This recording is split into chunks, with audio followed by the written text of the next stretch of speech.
మరి చేసిన ప్రార్థన ఫలము ఈరోజు దేవుడు తన కృపను చూపుతున్నాడు. హల్లెలూయా. మరి దైవజనులు న్యూ లైఫ్ టెబర్నికల్ వారు నిర్వహించు అంత్యకాల రక్షణ సువార్త సభలు, మరి దైవజనులు డాక్టర్ కె సుధీర్ గారు, రెండవదిగా పాస్టర్ పి జయకుమార్ గారు. మీరు మరి గతంలో మనకి అనేక సార్లు మన మధ్యలోనికి వచ్చారు. ఆ కరోనా ప్రభావమును బట్టి మనం ఇప్పటి వరకు ఏ కూడికను జరిగించలేదు. ఇలా జరిగించాలని సంఘంతో చెప్పినప్పుడు వారందరూ ప్రేమతో సహకరించారు. ఈరోజు ఈ కూడికని ఈ విధంగా జరగటానికి వారు చేస్తున్న ప్రార్థన, వారి సహకారాన్ని బట్టి ఈ కూడికను మనము ముందుకు వెళ్ళనయ్యున్నాం. రేపటి దినమందు దైవజనులు మరి హైదరాబాద్ పట్టణం నుండి సుధీర్ గారు, వారు డాక్టర్ గారు, వారు మన మధ్యలోకి వస్తూ ఉన్నారు, ప్రయాణములు ఉన్నారు. ఇప్పుడు సాధారణ అనేకమైన ఆటంకాలు జరిగినప్పుడు వారి వెహికల్ కూడా కొంచెం ప్రాబ్లం జరిగింది మధ్యలో. ఆ కారు ప్రాబ్లాన్ని బట్టి వారు కొంచెం ఆలస్యంగా రావాల్సి వచ్చింది.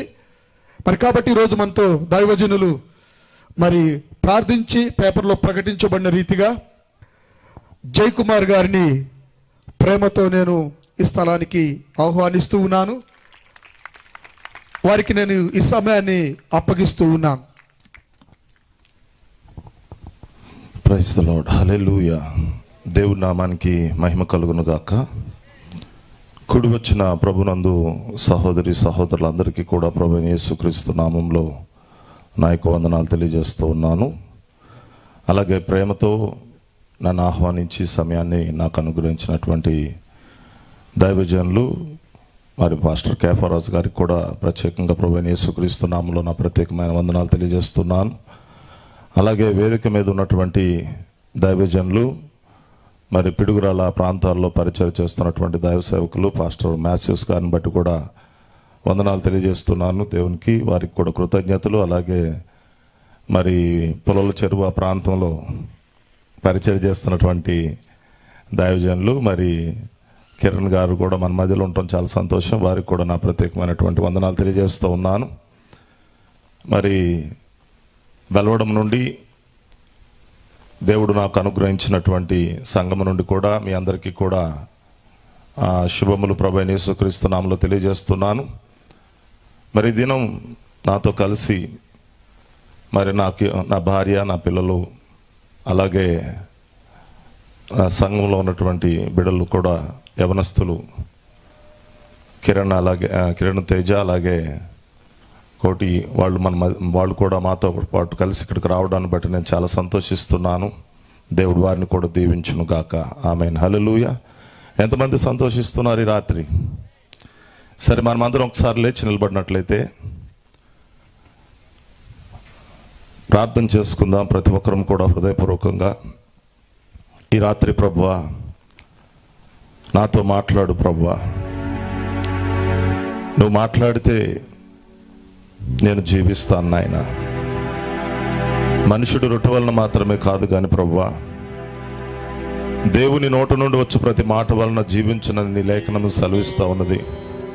అందరం కూడా ప్రార్థన చేసుకుందాం, ప్రార్థనా పూర్వకంగా ఉందాం. ఎందుకంటే ఆయన నిన్న నేడు నిరంతరం ఏకరీతిగా ఉన్న గొప్ప దేవుడు. సినాయి పర్వతం మీదకు దిగి వచ్చి మాట్లాడిన దేవుడు ఆయన. పాత్మాసు దీపంలోనికి దిగి వచ్చి మాట్లాడిన దేవుడు ఆయన. సన్సెట్ పర్వతం మీదకు దిగి వచ్చి మాట్లాడిన దేవుడు ఆయన. ఈరోజు నీతో నాతో కూడా మాట్లాడడానికి ఆయన మన మధ్యలో సంచారం చేస్తున్నాడని మనం అందరం కూడా విశ్వసించుదాం. ఎక్కడ ఇద్దరు ముగ్గురు నా నామం పేరిట కూడి ఉంటారు వారి మధ్యలో నేనుంటానని వాగ్దానం చేసిన దేవుడు నమ్మదగినటువంటి వాడు. నిత్యముగా ఆయన మన మధ్యలో ఉన్నాడని, ఆయన మన మధ్యలో కదలాడుతూ ఉన్నాడని విశ్వసించుదాం. ప్రభువా నాతో మాట్లాడమని ప్రార్థన పూర్వకంగా ఉందాం.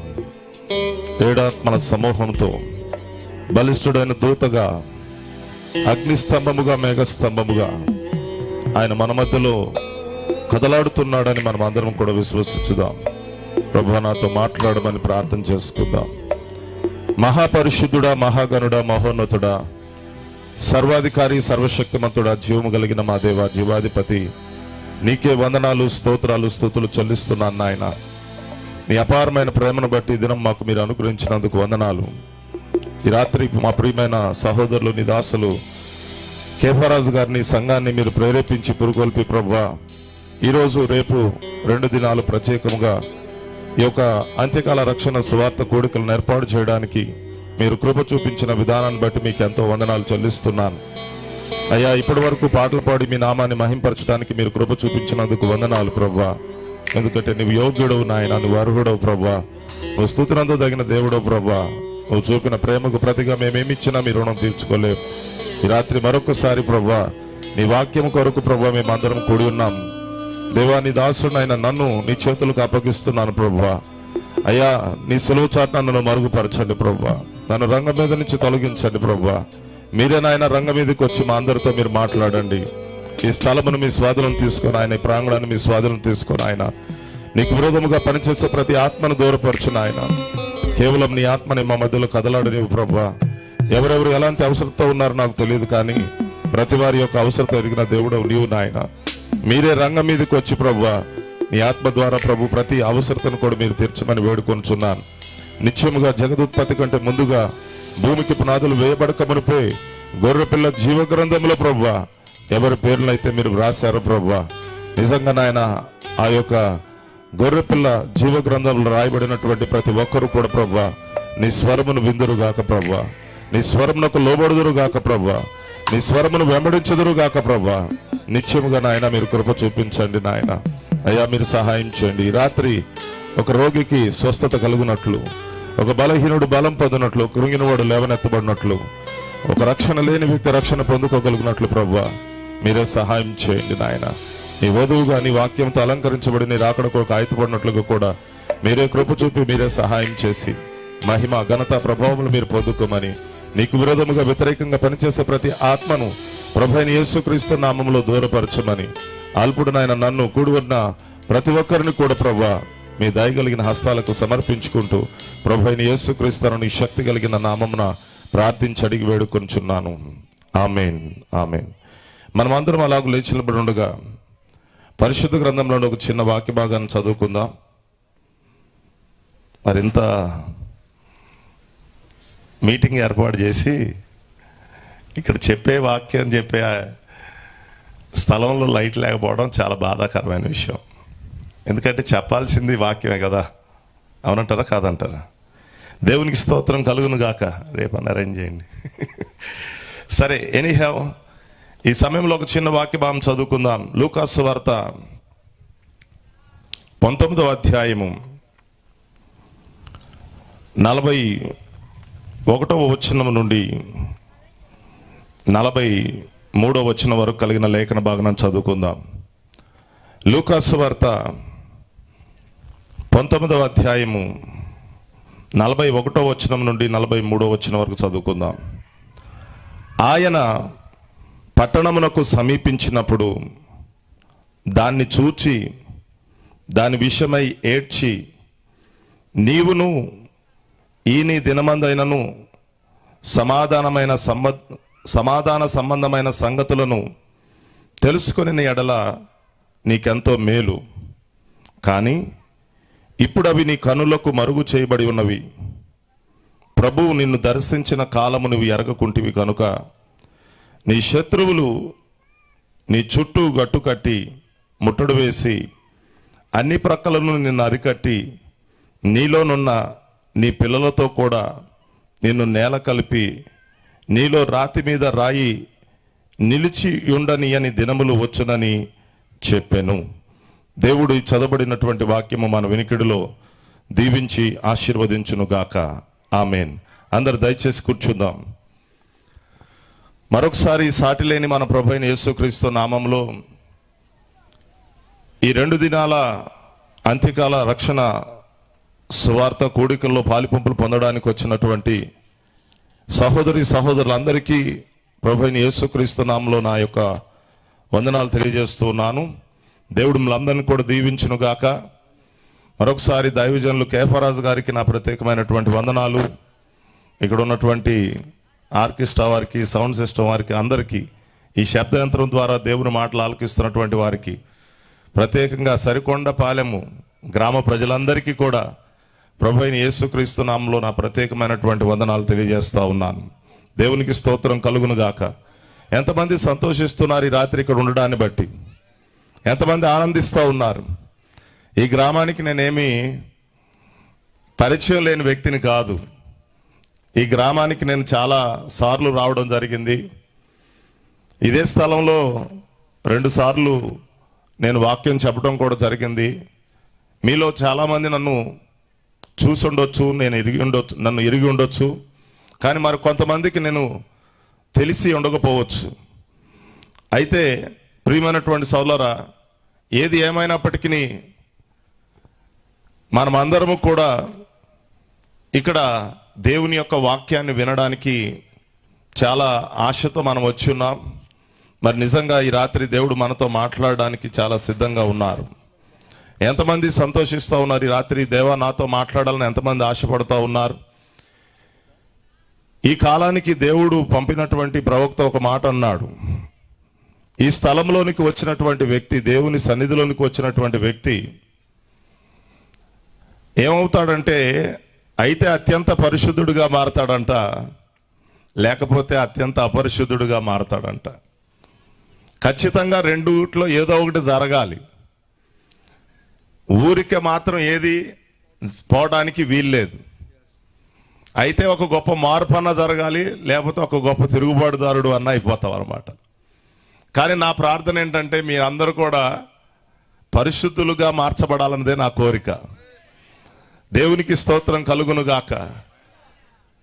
ఎందుకంటే ప్రియమైనటువంటి సోదరులారా, బయలు వెళ్ళిన ఆయన మాట అది వ్యర్థముగా తిరిగి రాదు. అది ఖచ్చితంగా ఏం చేస్తుందంటే, దాని కార్యాన్ని అది జరిగిస్తూ ఉంటుంది. ఈ రాత్రి మీ అందరి జీవితాల్లో కూడా మీ హృదయాలన్నీ కూడా ఎలాగ ఉండాలంటే, మంచి నేలలాగా ఉండాలి. ఎందుకంటే మంచి నేలనబడిన విత్తనం అయితే అది ఏమవుతుందంటే 30 వంతులుగా, 60 వంతులుగా, 100 అంతలుగా ఫలిస్తూ ఉందని దేవుని వాక్యం చెప్తా ఉంది. నేల సరిగా లేదనుకోండి, ఎంత మంచి వాక్యం చెప్పినా కూడా, ఎంత మంచి గింజైనా సరే అది సరి అయిన ఫలాన్ని ఇవ్వలేదు. అందుకే ప్రియమైనటువంటి సోదరులారా, మంచి నేలనబడినటువంటి విత్తనం అంటే ఈరోజు మన హృదయం దేవుని వాక్యము కొరకు సిద్ధపరచబడినటువంటి భూమిగా ఉండాలి. నిజంగా నేను నమ్ముతున్నాను, ఈ కాలమునకు చెప్పబడుతున్నటువంటి వాక్యము ఫలించడానికి దేవుడు ఆ నేలను కూడా ముందుగానే ఏం చేశాడంటే సిద్ధం చేసి పెట్టాడు. మరి నిశ్చయముగా ఈ వాక్యం వారి యొక్క హృదయాల్లో 100 అంతలుగా ఫలిస్తుంది. ఖచ్చితంగా అది ఫలభరితంగా ఉంటుంది అని నేను నమ్ముతున్నాను. ఈ రాత్రి మనం చదవబడినటువంటి లేఖన భాగాన్ని జాగ్రత్తగా మనం పరిశీలన చేసినట్లయితే ప్రియమైనటువంటి సోదరులారా, ఇక్కడ యేసు ప్రభు మొదటి రాకడను గురించిన సంఘటన మనం ఇక్కడ చూస్తూ ఉన్నాం. యేసు ప్రభు మొదటి రాకడలో యెరూషలేము పట్టణములో గూర్చి ఆయన ఏం మాట్లాడుతున్నాడో మనం ఇక్కడ చదువుకున్నాం. ఇందులో నేను చెప్పగోరేటువంటి ప్రాముఖ్యమైనటువంటి విషయం ఏంటంటే, ప్రభు నిన్ను దర్శిస్తున్నటువంటి కాలాన్ని నువ్వేం చేయాలంటే ఎరగవలసి ఉన్నది. ప్రభు నిన్ను దర్శిస్తున్నటువంటి కాలాన్ని నువ్వు ఎరగవలసి ఉన్నది. ప్రియమైనటువంటి సహోదరులారా, దేవుడు ఎంత కరుణామయుడంటే, ఎంత దయగలిగిన వాడంటే, ప్రతి వారికి కూడా ఏం చేశాడంటే ఒక కాలాన్ని ఇచ్చాడు. ప్రతి వారిని దర్శించడానికి ఆయనకు ఒక కాలాన్ని ఏం చేశాడంటే ఏర్పాటు చేసి పెట్టాడు. ప్రియమైనటువంటి సోదరులారా, కానీ ప్రతి వారు కూడా వారి వారి కాలమునకు దేవుడు దర్శనిస్తుంటే వారే దాన్ని ఏం చేయలేకపోతున్నారంటే చూడలేకపోతున్నారు. కానీ నిజంగా ఆయన దర్శనమిచ్చిన కాలములో ఆయనను చూడగలిగినటువంటి వారు, ఆయనను గ్రహించగలిగినటువంటి వారు చాలా ధన్యులై ఉన్నారన్నమాట. ఈ రాత్రి సరికొండపాలెం గ్రామంలో ఉన్నటువంటి ప్రజలు మరి నిజంగా ప్రభు మిమ్మల్ని దర్శించడానికి వచ్చాడని నేను నమ్ముతున్నాను. ఈరోజు ప్రభు దర్శనం మీరందరూ కూడా పొందుకుంటారని నేను నమ్ముతున్నాను. హల్లెలూయా. ఎందుకంటే ప్రియమైనటువంటి సోదరులారా, ఒకసారి అపోస్తలులైనటువంటి పౌలు గారు సౌలుగా ఉన్నాడు. ఆయన ఒక రోజు ఏమవుతున్నాడంటే దమస్కో మార్గము గుండా వెళుతూ ఉన్నాడు. ఎక్కడికి వెళుతున్నాడంటే దమస్కో మార్గము గుండా ప్రియమైనటువంటి సహోదరులారా, యేసు నామమును బట్టి ప్రార్థన చేస్తున్నటువంటి వారిని హింసించడానికి, యేసు నామమును బట్టి ప్రకటిస్తున్నటువంటి వారిని శ్రమ పెట్టడానికి ఆయన బయలుదేరుతున్నాడు. అప్పటికి ఆయన యోధా మతములో మంచి పేరు పొందినటువంటి వ్యక్తి. గమలీయేలు అనేటువంటి ఒక ధర్మశాస్త్ర పండితుడి దగ్గర ఆ ధర్మశాస్త్ర పాండిత్యమును అభ్యసించినటువంటి వ్యక్తి, యోధా మతంలో గొప్ప ఆసక్తిగా పరిగెత్తుతున్నటువంటి వ్యక్తి. ప్రియమైనటువంటి సహోదరుడా, సహోదరి, ఈరోజు ప్రధాన యాజకుల చేత, మత పెద్దల చేత అధికార పత్రాన్ని చేతపట్టుకొని ఇప్పుడు దమస్కోలో ఉన్నటువంటి యేసు క్రీస్తు నామమును బట్టి ప్రార్థిస్తున్నటువంటి వారిని కూడా శ్రమ పెట్టడానికి, హింస పెట్టడానికి, బాధ పెట్టడానికి ఏం చేస్తున్నాడంటే మరి అధికార పత్రాలు చేతపట్టుకొని బయలు వెళుతున్నాడు. కానీ దేవుని యొక్క కృప ఆ దమస్కో మార్గములో పౌలును ఏం చేసిందంటే దర్శించినది, పౌలును తాకినది. దేవునికి స్తోత్రం కలుగును గాక. ఎందుకంటే ప్రియమైనటువంటి సహోదరుడా, సహోదరి, భూమికి పునాదులు వేయబడక మునుపే, జగదుత్పత్తి కంటే ముందుగానే అపోస్తలుడైనటువంటి పౌలు గారు దేవుని చేత ఏమై ఉన్నాడంటే ఏర్పరచబడినటువంటి వాడై ఉన్నాడు. ఎప్పుడు దేవుడు ఆయనను ఏర్పరచాడంటే తల్లి గర్భములో ఉన్నప్పుడే దేవుడు ఆయనను ఏర్పరచుకున్నాడు. తల్లి గర్భములో ఉన్నప్పుడే దేవుడు ఆయనను ప్రత్యేకపరుచుకుని ఉన్నాడు. ఎందుకు దేవుడు తల్లి గర్భంలో ఉన్నప్పుడు ఆయనను ప్రత్యేకపరుచుకున్నాడు తెలుసా? ఎందుకు దేవుడు తల్లి గర్భంలో ఉన్నప్పుడు ఆయన ఏర్పరచుకున్నాడు తెలుసా? దమస్కో మార్గంలో వెలుగు తాకినప్పుడు ఆయన చెప్పాడు. ఏమని చెప్పాడు తెలుసా? యెరూషలేములోను అన్య జనుల మధ్యలోను నీవు నా నామమును ప్రకటించడానికి, నా నామమును భరించడానికి నేను నిన్నేం చేశానంటే ఏర్పరచుకున్నాడు అని అన్నాడు. నిజానికి అపోస్తలుడైనటువంటి పౌలు గారు అప్పుడు ఎలా ఉన్నాడంటే ఆయన నామానికి విరోధంగా ఉన్నాడు, ఆయన నామానికి వ్యతిరేకంగా ఉన్నాడు, ఆయన నామానికి బద్ధ శత్రువుగా ఉన్నాడు. అర్థమవుతుందా ప్రియమైనటువంటి సోదరులారా? ఆయన అప్పుడు ఒక మతంలో ఉన్నాడు, ఒక మత పద్ధతుల కింద ఉన్నాడు, ఒక మత ఆచారాల క్రింద ఉన్నాడు, ఒక మత క్రమాల క్రింద ఉన్నాడు. ఆయన ఆ విధానం క్రింద ఎంతో ఆసక్తిగా దేవుణ్ణి సేవిస్తూ ఉన్నాడు. కానీ విచిత్రం ఏంటంటే ప్రియమైనటువంటి సహోదరులారా, చాలా జాగ్రత్తగా మనం ఇక్కడ గమనించాల్సినటువంటి విషయం ఏంటంటే దేవుడు ఆయనను ఏర్పరచుకున్న విధానం వేరొక దాని కొరకు. అది ఎప్పుడంటే తల్లి గర్భంలో పడినది మొదలుకొని దేవుడు ఆయన ఏం చేశాడంటే ప్రత్యేకించుకున్నాడంట. ఎప్పుడో దేవుడే తల్లి గర్భంలో నుంచి పడినప్పుడే ఆయనను ప్రత్యేకం చేసుకున్నాడంట, ప్రతిష్ఠించేసుకున్నాడంట.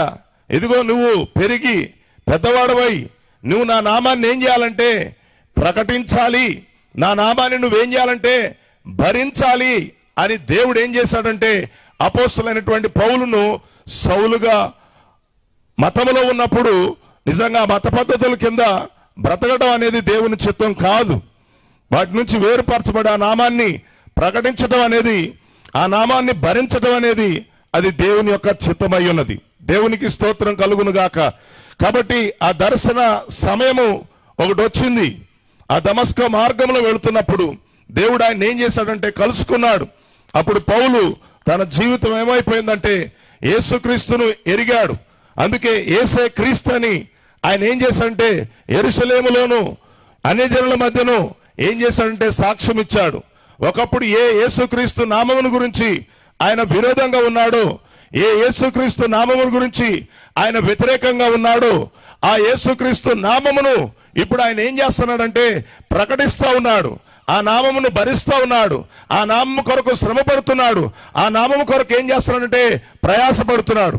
ఎందుకంటే ఆయనకు అర్థమైపోయింది, ప్రియమైనటువంటి సోదరులారా, భూమి ఆకాశములను సృష్టించిన వాడే, ఆది యందు నా వాక్యమే శరీరధారిగా కృపాసత్య సంపూర్ణుడుగా ఈ భూమి మీదకి ఏమయ్యాడంటే దిగి వచ్చాడని దేవునికి స్తోత్రం కలుగును గాక. ఆకాశము క్రింద భూమి మీద మనుషులలో ఇవ్వబడిన ఏ నామములో కూడా రక్షణ లేదు, ఒకే ఒక నామములో రక్షణ కలదు అని చెప్పి దేవుడు ఏం చేస్తున్నాడు అంటే తెలియజేసి ప్రకటిస్తా ఉన్నాడు. అందుకని ఆ నామము కొరకు అపోస్తలుడైనటువంటి పౌలు గారు ఎంతగానో ఏం చేశారంటే శ్రమ పడ్డారు. ఎందుకంటే ఆయనను ఏర్పరచుకున్నదే, ఆయనను ప్రత్యేకించుకున్నదే, ఆయనను పిలుచుకున్నదే ఏదో ఒక మతం కొరకు పరిగెత్తడానికి కాదు, ఒక మత పద్ధతుల కొరకు పరిగెత్తడానికి కాదు, ఏదో లోక సంబంధుడిగా పరిగెత్తడానికి కాదు, ఏదో లోకాశలతో పరిగెత్తడానికి కాదు, ఏదో లోక సాంప్రదాయాలతో పరిగెత్తడానికి కాదు. ఈరోజు యేసుక్రీస్తు కొరకు ఒక సాక్షిగా ఆయన నామాన్ని భరించడానికే దేవుడు ఆయన ఏం చేశాడంటే ఏర్పాటు చేసుకున్నాడు. అందుకే దేవుడు ఆయన ఏం చేశాడంటే దర్శించాడు. అలాగే ఇక్కడ కూర్చున్న నా ప్రియమైనటువంటి సహోదరి సహోదరులారా, ఈరోజు నీ ఒక లోకస్తుడుగా ఉండడానికి దేవుడు నిన్ను ఏర్పరచుకోలేదు. ఏదో ఒక లోక సంబంధిగా బ్రతకడానికి దేవుడు నిన్ను ఎన్నుకోలేదు. ఏదో ఒక మత సంబంధిగా ఉండడానికి దేవుడు నిన్ను ఎన్నుకోలేదు. ఏదో ఒక అన్య జనములో అన్య పద్ధతులతో ఉండడానికి నువ్వు దేవుడు నిన్ను ఎన్నుకోలేదు. భూమికి పునాదులు వేయబడక మునిపే, జగదుత్పత్తి కంటే ముందుగానే దేవుడు నిన్ను ఏం చేశాడంటే ఆయన కుమారుడుగా, ఆయన కుమార్తెగా, ఆయన ప్రియురాలుగా, ఆయన భార్యగా, ఆయన వధువుగా ఆయన నిన్ను ఏం చేసుకున్నాడంటే ఎన్నిక చేసుకున్నాడు. ఒకవేళ నువ్వు పుట్టింది అన్యజనుల కుటుంబంలో పుట్టి ఉండవచ్చు, ఒకవేళ నువ్వు అన్యజనుల కుటుంబంలో పుట్టి ఒక లోకస్తుడుగా నువ్వు జీవిస్తూ ఉంటే ఉండవచ్చు. కానీ భూమికి పునాదులు వేయబడక మునిపే దేవుని యొక్క తలంపుల్లో నువ్వేమై ఉన్నావో తెలుసా? నీవు ఆయన యొక్క కుమారుడు, ఆయన యొక్క కుమార్తెవై ఉన్నావు. నీవు ఆయనలో నువ్వు భాగమై ఉన్నావు. నీవు ఆయన యొక్క ప్రియురాలై ఉన్నావు. అందుకే ప్రభు నిన్ను ఏం చేస్తున్నాడంటే దర్శిస్తా ఉన్నాడు. ప్రియమైనటువంటి సలరా, ఒకప్పుడు యూదా మతములో ఉన్నప్పుడు నిజంగా పౌలును కలుసుకున్నట్టుగానే, యూదా ఆచారాల క్రింద ఉన్నప్పుడు పౌలును కలుసుకున్నట్టుగానే, పౌలును దర్శించుకున్నట్లుగానే ఈరోజు నిన్ను నన్ను కూడా ఆయన ఏం చేయబోతున్నాడంటే దర్శించుకుంటున్నాడు. ప్రియమైనటువంటి సోదరా, కాబట్టి ఈ సత్యాన్ని మనం అందరం కూడా గ్రహించాలి. ఎందుకు మనం ఈ లోకంలో ఉన్నామంటే ఈ లోక సంబంధిగా మనం జీవించడానికి కాదు.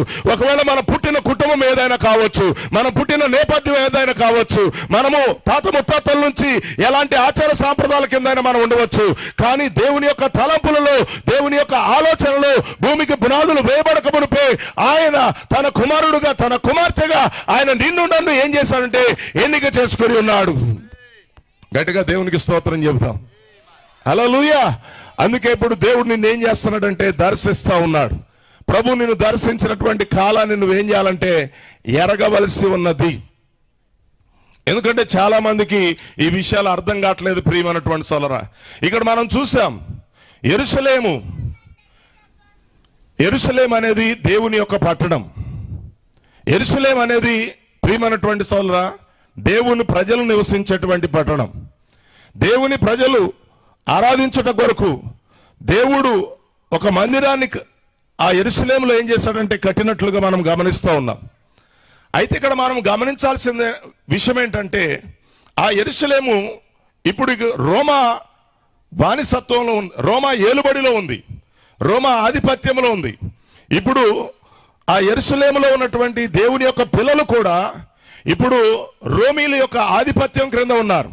నిజానికి వారు బబులోను చెరలో నుంచి బయటకు వచ్చిన వారైనప్పటికీ కూడా ఇంకా వారు ఎక్కడున్నారంటే రోమీల యొక్క ఆధిపత్యం క్రింద మాత్రమే ఉన్నారు. అయితే ఇప్పుడు దేవుడు తన ప్రజలను ఏం చేయాలనుకుంటున్నాడంటే రక్షించాలనుకుంటున్నాడు, విమోచించాలనుకుంటున్నాడు. వారికి ఆయన ఏం చేయాలనుకుంటున్నాడంటే సహాయం చేయాలని అనుకుంటున్నాడు. అందుకే ప్రభు వారి మధ్యకి ఆయన దిగి రావాల్సి వచ్చింది. దేవునికి స్తోత్రం కలుగును గాక. అయితే ఇక్కడ గమనించాల్సినటువంటి విషయం ఏంటంటే ప్రభు ఆయన దగ్గరకు వచ్చినప్పుడు, ఆయన వారిని దర్శిస్తూ ఉన్నప్పుడు వారు ఆయనను ఏం చేయలేకపోతున్నారంటే ఎరగలేకపోతున్నారు. కొంతమంది ఎరగగలుగుతున్నారు, కొంతమంది గ్రహించగలుగుతున్నారు, కొంతమంది ఆయనను అర్థం చేసుకోగలుగుతున్నారు. కానీ మరి కొంతమంది ఆయన ఏం చేయలేకపోతున్నారంటే అర్థం చేసుకోలేకపోతున్నారు. ప్రతి కాలంలో కూడా అలాగే జరుగుతుంది నా ప్రియమైనటువంటి సోదరా. ఇక్కడ ఆయన యూదులను దర్శించే కాలం ఒకటి ఉంది, సమరయులను దర్శించే కాలం ఒకటి ఉంది, అన్యులను దర్శించేటువంటి కాలం కూడా ఒకటి ఉన్నది. అందరూ వింటున్నారు అనుకుంటున్నాను. యూదులను దర్శించి ఇశ్రాయేలును దర్శించేటువంటి కాలం ఒకటి ఉన్నది, అలాగే సమరయులను దర్శించే కాలం ఒకటి ఉన్నది, అలాగే అన్యజనులను దర్శించేటువంటి కాలం ఒకటి ఉన్నది. ఇప్పుడు మనం మాట్లాడుకున్నటువంటి సందర్భం ఏంటంటే ఆయన ఇశ్రాయేలును దర్శించేటువంటి కాలమును గురించి మనం ఇక్కడ మాట్లాడుకుంటున్నాం. ఇప్పుడు ఆయన వారిని దర్శించడానికి ఆయన వారి దగ్గరకు వచ్చాడు. కానీ ఎంతమంది ఆయనను ఎరగగలుగుతున్నారు, అందరూ కూడా, ఇశ్రాయేలు అందరూ కూడా మెస్సయ్య వస్తాడు, మా రక్షకుడు వస్తాడు, మా విమోచకుడు వస్తాడు, మమ్మల్ని ఆదరించేవాడు వస్తాడు, అర్థమవుతుందండి, మా కన్నీరు తుడిచేవాడు వస్తాడు, మా బాధలు గట్టెక్కించేవాడు వస్తాడు అని అందరూ కూడా ఎదురు చూస్తూనే ఉన్నారు. ఇప్పుడు గనక క్రైస్తవ సమాజం అంతా ఆయన వస్తాడు, నన్ను తీసుకెళ్తాడు, అవునా కాదండి? ఆయన వస్తాడు, నన్ను తీసుకెళ్తాడు అని అందరూ కూడా ఎదురు చూస్తున్నట్టే మొదటి రాకడలో కూడా ప్రియమైనటువంటి సోదరా, ఆయన వస్తాడు, మాకు సహాయం చేస్తాడు, ఆయన వస్తాడు, ఈ చెర నుంచి మమ్మల్ని విడిపిస్తాడు, ఆయన వస్తాడు, మమ్మల్ని ఆదరిస్తాడు అని ఎంతో మంది ఏం చేస్తారంటే ఎదురు చూస్తూనే ఉన్నారు. అయితే ప్రియమైనటువంటి సోదరా, వాళ్ళు ఏదో లోకస్తుల్లాగా ఎదురు చూడలేదు, లోక ఆచారాలతో ఎదురు చూడలేదు. ప్రియమైనటువంటి సోదరా, వాళ్ళు కూడా ఆ కాలంలో ధర్మశాస్త్ర ప్రకారముగా దేవుణ్ణి ఏం చేస్తా ఉన్నారంటే సేవిస్తూ ఉన్నారు, ఉపవాస ప్రార్థనలు చేస్తున్నారు, వారికి కలిగినటువంటి సమస్తంలో కూడా ఏం చేస్తున్నారంటే దశంభాగాలు ఇస్తున్నారు, కానుకలు ఇస్తున్నారు, అన్నీ ఇస్తున్నారు. సమాజ మందిరంలో కూడుకుంటున్నారు, పాటలు పాడుతున్నారు, ప్రార్థన చేస్తున్నారు, అన్నీ చేస్తూనే ఉన్నారు. హల్లెలూయా. నిజంగా ఒక మాటలో చెప్పాలంటే ఆ కాలంలో అసలు వారికి ఉన్న ఆసక్తి ఇంకెవరికీ లేదని చెప్పొచ్చు. ఎందుకంటే బైబిల్ గ్రంథంలో రాయబడింది ప్రియమైనటువంటి సోదరా, ఇశ్రాయేలీయులు ఆసక్తి కలిగి ఉన్నారంట, కానీ వారికి రక్షణను గురించిన జ్ఞానం లేదంట. ఇశ్రాయేలీయులకి ఏముందంటండి? ఆసక్తి ఉంది, దేవుని గురించి ఆసక్తి ఉన్నది, దేవుని మందిరానికి వెళ్ళాలని ఉంది, దేవుని గుడికి వెళ్ళాలని ఉంది, ప్రార్థన చేయాలని ఉంది, అర్థమవుతుందండి, పాటలు పాడాలని ఉంది, ఉపవాసం ఉండాలని ఉంది, కన్నీరు విడిచి ప్రార్థన చేయాలని ఉంది, వారికి ఇచ్చినటువంటి వారికి కలిగిన సమస్యలో కూడా దేవునికి కానుక ఇవ్వాలని ఉంది, దశం భాగాలను ఇవ్వాలని ఉంది, ఉపవాస ప్రార్థన చేయాలని ఉంది. నిజంగా ఆ విషయంలో ఎంతో నిష్ఠగా ఉన్నారు వాళ్ళు. హల్లెలూయా. కానీ ప్రియమైనటువంటి సోదరులారా, ఇవన్నీ కూడా చేస్తూ ఉన్నప్పటికీ రక్షణను గురించినటువంటి జ్ఞానం వారికి లేదు. దేవుడు ఎలా వారిని రక్షిస్తున్నాడు, రక్షించడానికి ఎలా ఈ లోకానికి వస్తున్నాడు, ఈ గ్రహింపు వారికి ఏంటంటే లేకుండా పోయింది. దేవునికి స్తోత్రం కలుగును గాక. కానీ ఈరోజు నా ప్రియమైనటువంటి సోదరులారా, కొంతమంది ఆయనను గూర్చినటువంటి జ్ఞానమును కలిగి ఉన్నారు ఆ కాలంలో కూడా. అందుకనే సిమియోను దగ్గరకు వెళితే సిమియోను ఏమన్నాడు తెలుసా? బాలుడైనటువంటి యేసును చేతబట్టుకున్నాడు.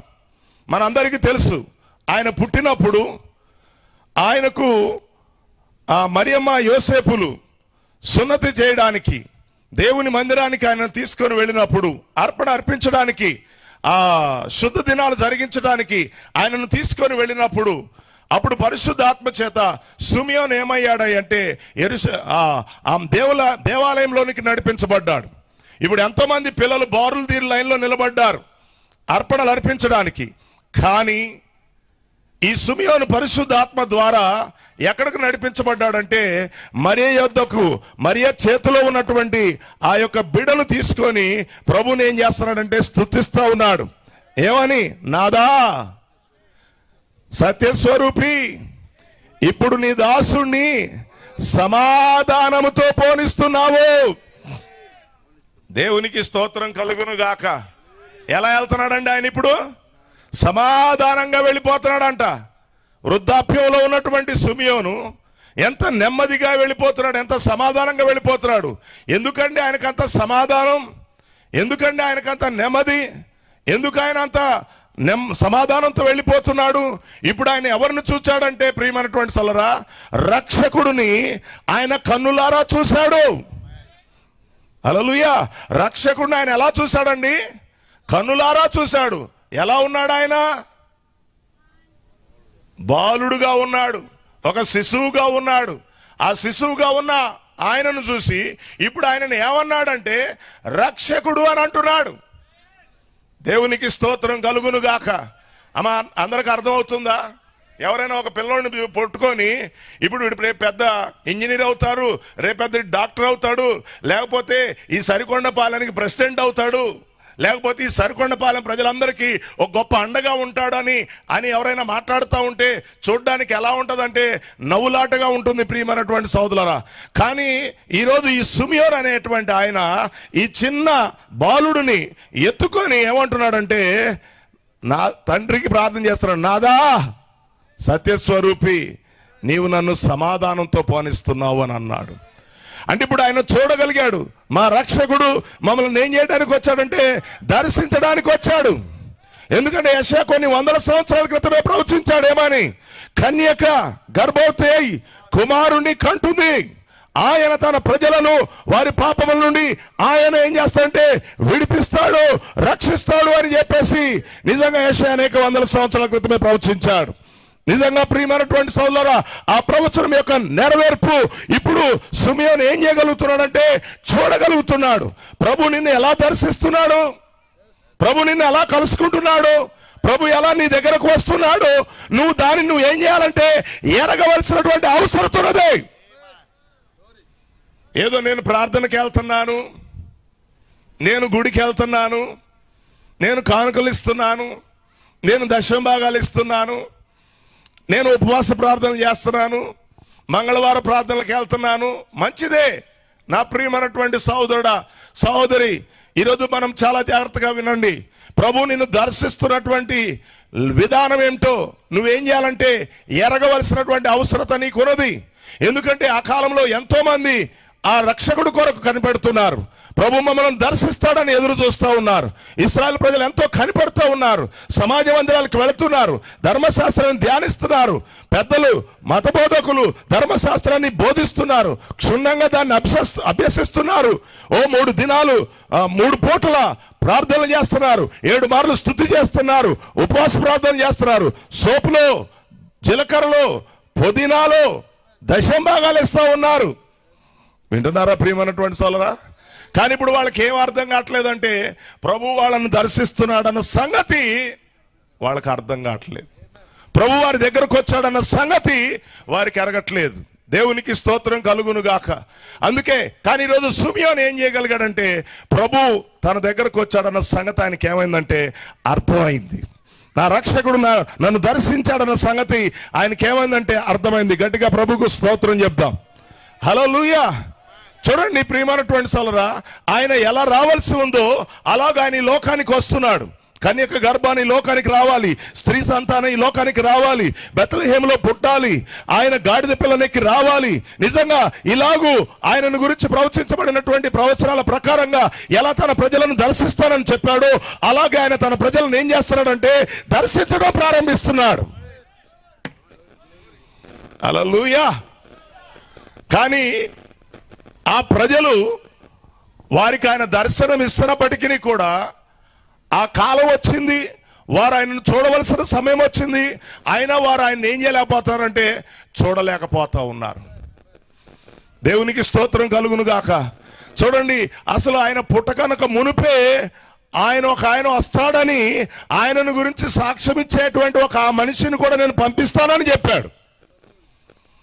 ఆయన కూడా వచ్చి చెబుతున్నాడు, నా వెనక ఒక ఆయన వస్తున్నాడు, ఆయన చెప్పుల వారిని కూడా నేను విప్పడానికి యోగ్యుని కాదు. దేవునికి స్తోత్రం కలుగును గాక. హల్లెలూయా. అవునా, ఆయన చేట ఆయన చేతుల్లోనే ఉన్నది. ఇప్పుడు ఆయన ఏం చేయబోతున్నాడంటే తూర్పార పట్టబోతున్నాడు.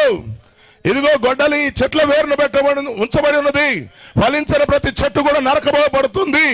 కాబట్టి మీరు మారు మనసు పొందండి, మారు మనసు తగిన ఫలములు ఫలించండి. ఇదిగో నేను ప్రభు మార్గమును సరళం చేయడానికి వచ్చానని ఆయన చెప్తానే ఉన్నాడు. దేవుడు ఏమని చెప్పాడు, నేను మిమ్మల్ని దర్శించక మునుపు ఎలా మిమ్మల్ని కలుసుకుంటానో, ఎలా మీ దగ్గరికి నేను వస్తానని సాక్ష్యం ఇస్తానో అవన్నీ కూడా ఆయన చెప్తానే ఉన్నాడు. నువ్వు అనుకున్న రీతిలో ఆయన నిన్ను దర్శించడు. దేవుడు తన విధానములో నిన్ను దర్శిస్తున్నాడు. అందుకే ఈరోజు నేను మీ అందరితో చెప్తున్నాను, ప్రియమైనటువంటి సహోదరి సహోదరులారా, చాలా జాగ్రత్తగా ఈ విషయాన్ని మనం అర్థం చేసుకోవాలి. ఈరోజు మనం పాటలు పాడుకుంటానే, ప్రార్థనలు చేసుకుంటానే, గుడికి వెళ్తా ఉంటానే, ఉపవాసం ఉంటానే, దేవునికి కానుకలు ఇస్తూ ఉంటానే, మంచి నీతి యథార్థత కలిగినటువంటి జీవితాన్ని జీవించుకుంటా ఉంటానే, మనం ఏమవుతున్నామో తెలుసా, మన ప్రభువును మనము ఎరగలేకపోతున్నాం. ఇది చాలా బాధాకరమైనటువంటి విషయం. అందుకే ఒకరోజు ఆయన యెరూషలేమును చూసి ఏం చేస్తున్నాడంటే ఏడుస్తున్నాడు. దేవుడు తన ప్రజలను చూసి ఏడుస్తున్నాడు. దేవుడు తన సొంత పట్టణాన్ని చూసి ఏడుస్తున్నాడు. ఎందుకు తెలుసా? దేవుడు వారిని దర్శించడానికి వచ్చాడు. దేవుడు వారిని కలుసుకోవడానికి వచ్చాడు. దేవుడు వారికి అవునా కాదా దర్శనం ఇవ్వడానికి వచ్చాడు. అయినా వారు ఏం చేయలేకపోతున్నారంటే ప్రభు వారిని దర్శిస్తున్నాడన్న సంగతిని వారు ఏం చేయలేకపోతున్నారంటే ఎరగలేకపోతున్నారు. హల్లెలూయా. ఈ రాత్రి నా ప్రియమైనటువంటి సోదరులారా, నేను మిమ్మల్ని అందరినీ కూడా ఒకటే ప్రశ్న అడుగుతున్నాను. దేవుడు మనల్ని కూడా దర్శిస్తున్నాడా? అన్ని జనులమైన మనల్ని కూడా ఆయన దర్శిస్తున్నాడా? ఎస్. కానీ ఈరోజు నువ్వు ఆయనను దర్శిస్తున్నటువంటి రీతిని నువ్వు ఎరుగుతున్నావా? ఆయన దర్శించిన విధానం నువ్వు ఎరుగుతున్నావా? ఆయన ఈ కాలంలో అన్ని జనులమైన మన దగ్గరికి ఆయన ఎలా వస్తానన్నాడు అలాగా ఆయన మన దగ్గరకు వస్తున్నాడా? ఆయన అలా మనం దర్శిస్తున్నాడా?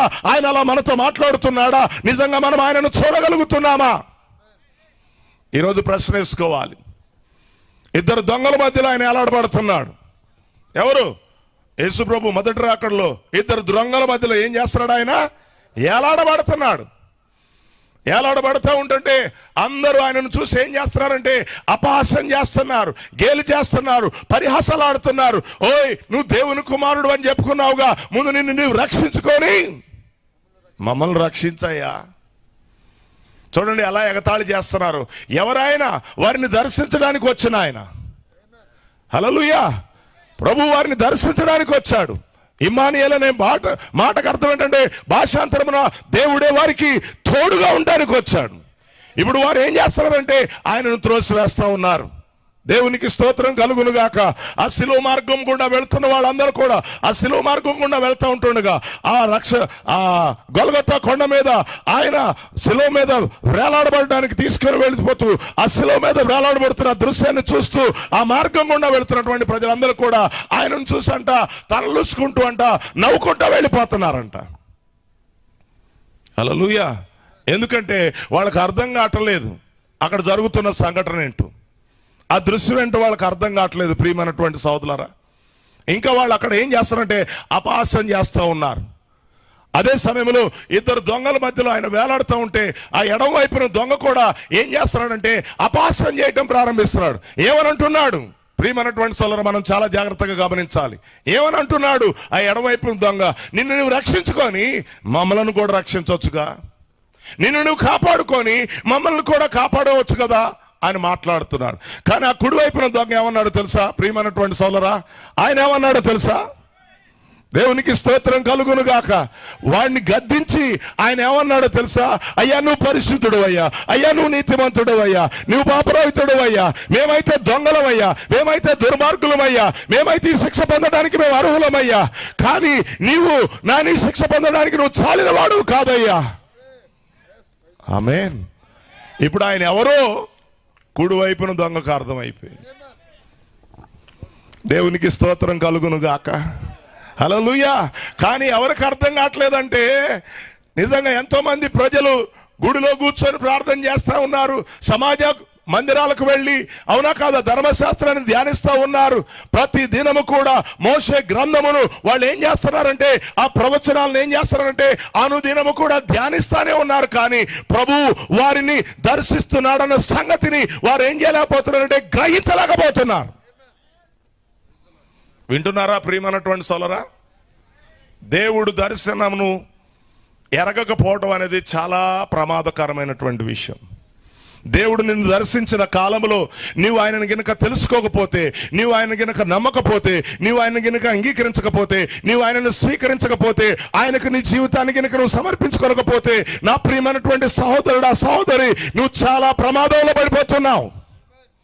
ఎందుకంటే దేవుడు తన సొంత ప్రజలకు ఆయన దర్శనం ఇచ్చినప్పుడు వారు ఆయనను ఎరగకపోతే ఇప్పుడు ఆయన వారిని విడిచిపెట్టాడా? లేదు. హల్లెలూయా. అంటే ఎంతో మంది ప్రార్థన చేసుకుంటానే, భక్తి చేసుకుంటానే, గుడికి వెళ్తానే, వాక్యాన్ని చదువుకుంటా ఉంటానే ఏమైపోయారా అంటే ఆయనను ఎరగటంలో తప్పిపోయారు. ఈరోజు మనం అందరం కూడా చాలా సార్లు అదే అనుకుంటా ఉంటాం. ఏమని? నేను గుడికి వెళ్తున్నా, ప్రార్థనకి వెళ్తున్నా, ఉపవాసాలు ఉంటున్నా, శ్రమల దినాలు పాటిస్తున్నా, ఇంకా రకరకాలుగా నేను చేస్తున్నా అని అనుకుంటా ఉంటాం.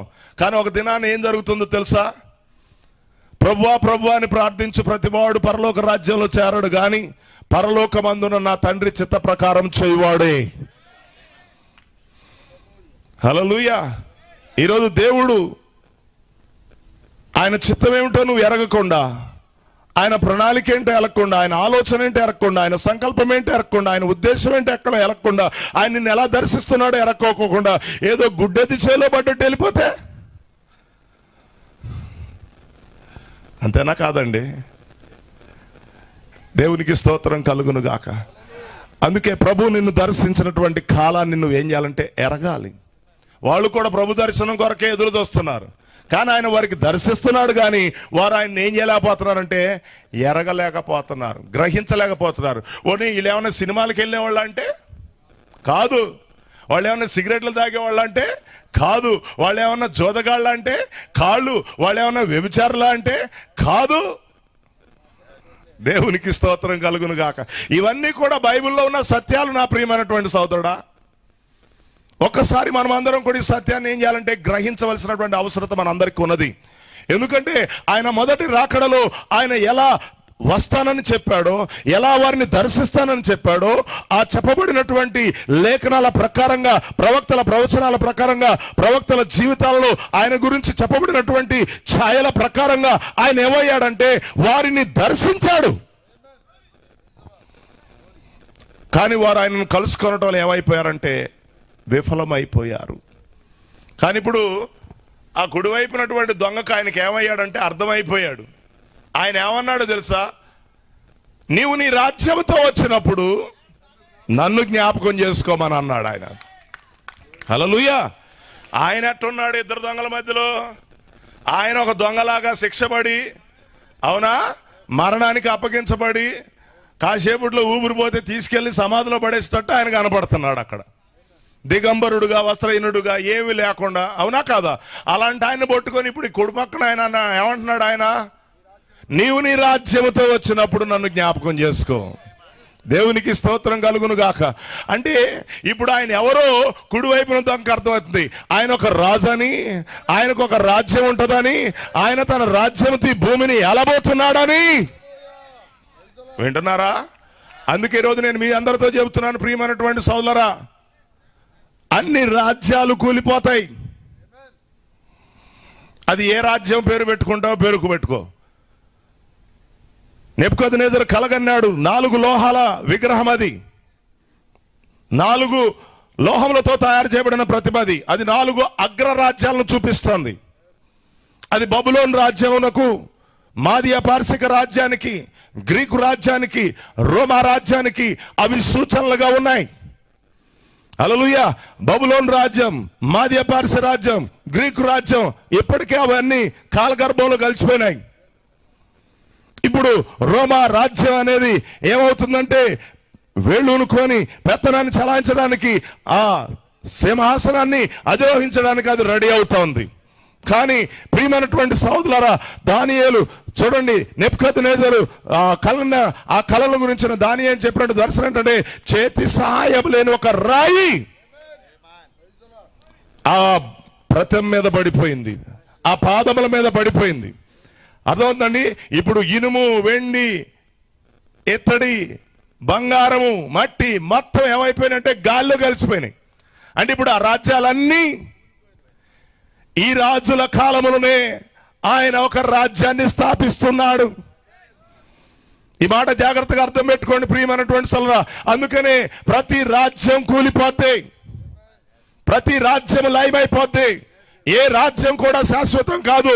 ఏదైనా శాశ్వతమైన రాజ్యం ఉన్నదంటే అది యేసుక్రీస్తు రాజ్యం మాత్రమే. హల్లెలూయా. ఇప్పుడు ఆయన ఆసక్తితో ఆయన తన రాజ్యాన్ని ఏం చేస్తున్నాడంటే నిర్మిస్తూ ఉన్నాడు. ఇప్పుడు ఆయన తన రాజ్యాన్ని ఏం చేస్తున్నాడంటే కడతా ఉన్నాడు. హల్లెలూయా. కాబట్టి గుర్తుపెట్టుకోండి, ఈ భూప్రపంచ చరిత్రలో ఎవరు కూడా అలాంటి నీతి పాలన అందించలేరు, న్యాయమైన పాలన అందించలేదు, పక్షపాతం లేని పాలన అందించలేరు. ఆయన మాత్రమే ఆయన అనుగ్రహిస్తాడు. ఎంతో మంది వస్తారు, మేము మంచి పాలన చేస్తా ఉంటారని, కానీ అంతకంటే అంతకంటే అంతకంటే. హల్లెలూయా. పక్షపాతం లేకుండా పరిపాలన చేయలేరు. అందుకే రాత్రి నేను మీ అందరితో చెప్తున్నాను ప్రియమైనటువంటి సోదరా. కానీ ఆ దొంగ ఏమన్నాడు తెలుసా? నీవు నీ రాజ్యముతో వచ్చినప్పుడు నన్ను జ్ఞాపకం చేసుకోమని అన్నాడు. అంటే ఇప్పుడు ఆయన ఒక రాజని, ఆయన రాజ్యంతో వస్తాడన్న సంగతి ఇప్పుడు ఎవరికి అర్థమైందంటే కుడివైపున దొంగకు అర్థమైంది. దొంగలకు అర్థమవుతుంది కానీ, వేశ్యలకు అర్థమవుతుంది కానీ, పరిశుద్ధులకు అర్థం కావట్ల, ప్రార్థనా పరులకు అర్థం కావట్ల. అది పెద్ద బాధాకరమైనటువంటి విషయం. ఎంత విచిత్రమైనటువంటి విషయం చూడండి ప్రియమైనటువంటి సోదరా. వేశ్యలు ఆయనను తెలుసుకుంటున్నారు, దొంగలు ఆయనను తెలుసుకుంటున్నారు, హల్లెలూయా, శంకర్లు ఆయన తెలుసుకుంటున్నారు, పాపులు ఆయనను తెలుసుకుంటున్నారు, ఆయన ఎరగలుగుతున్నారు. హల్లెలూయా. జక్కయ్య, సుంకపు గుత్తదారుడైనటువంటి జక్కయ్య, హల్లెలూయా, కరెక్ట్ అంటారు కాదండి. ఒకరోజు యేసు ఎవరో చూద్దామని మేడి చెట్టు ఎక్కాడంట, ఆకులు చాటు చేసుకొని కూర్చున్నాడంట. ఆ మార్గం గుండా వెళ్తా ఉన్నట్టు ఎవడో పిలిచినట్టు ఆ చెట్టు దగ్గర ఆగిపోయాడంట యేసు. ఆగినోడు మెలకుండా ఉన్నాడా? ఆగి తాగిండో ఎవడి కోసం ఆగిండో లేదా అంటున్నాడు అంట జక్కయ్య. పైకి చూసి అన్నాడు, జక్కయ్య, దేవునికి స్తోత్రం కలుగును గాక, ఆ చెట్టు మీద ఒకడు ఉన్నాడని. అవునా, వాడి పేరు జక్కయ్య అని. అసలు ఈయనకెట్ట తెలుసు? ఈయన ఎవరు అనుకున్నారు ప్రియమైనటువంటి సోదరా? ఆది అంత పెరిగిన వాడు, ఒకడు పుట్టక మునిపోవాడు, దినములన్నీ ఆయన గ్రంథములో లిఖితములైపోయినవి. హల్లెలూయా. అందరూ అనుకున్నట్లుగా ఆయన ఏదో అక్రమముగా పుట్టినవాడు కాదు, దయ్యం పట్టినవాడు కాదు, ఏదో వ్యభిచార సంతానం కాదు. ఆయన ఎవరో తెలుసా? భూమి ఆకాశాల సృష్టికర్త, శూన్యంలో సృష్టిని కలుగజేసిన వాడు, అన్నిటికీ మూలమైనటువంటి వాడు, అనంత జ్ఞానే. ఆయన ఇప్పుడు శరీరధారిగా ఆయన అక్కడ ఉన్నాడు.